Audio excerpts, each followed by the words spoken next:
The rain pelted against the windshield as Victor Sterling pulled his black BMW into the parking lot of his downtown office building.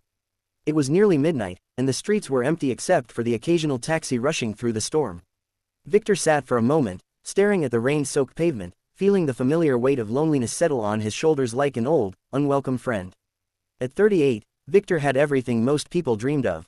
He was the CEO of Sterling Technologies, one of the most successful software companies on the East Coast. His penthouse apartment overlooked the city skyline, his bank account had more zeros than most people could count, and business magazines regularly featured him on their covers. Yet as he sat in his expensive car, watching the rain, he felt emptier than ever.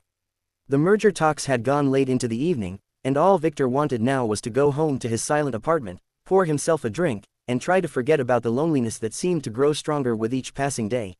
He'd tried dating, but every woman he met seemed more interested in his bank balance than in him as a person. His parents had died in a car accident 5 years ago, and he had no siblings. Success, it turned out, could be a very lonely companion.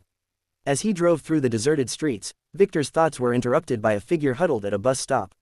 Through the rain and darkness, he could make out a young woman sitting on the bench, her thin frame shaking from the cold. She was holding something close to her chest, and as Victor slowed down, he realized it was a baby. Something inside him twisted. The woman was clearly in distress, and the baby appeared to be very young. Victor had driven past countless homeless people and panhandlers over the years, usually without a second glance, but something about this scene struck him differently. Maybe it was the vulnerability of the baby, or maybe it was his own profound loneliness recognizing another soul in need. He pulled over and rolled down his window. "Excuse me," he called out. "Are you all right?" The woman looked up startled, her dark eyes wide with fear. She couldn't have been more than 25, with long black hair plastered to her face by the rain.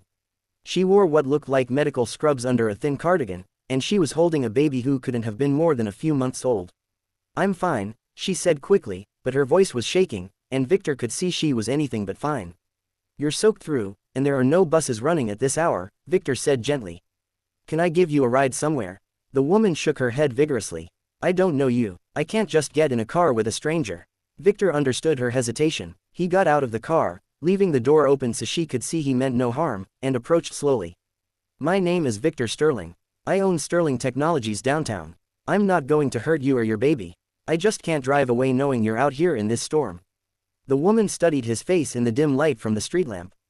Victor could see the exhaustion in her eyes, the way she held the baby protectively against her chest. The child was making small whimpering sounds, and Victor noticed the baby's face looked flushed. "I'm Sarah," she said finally. "Sarah Mitchell, and this is Emma." Her voice cracked slightly as she said her daughter's name. "Sarah, your baby looks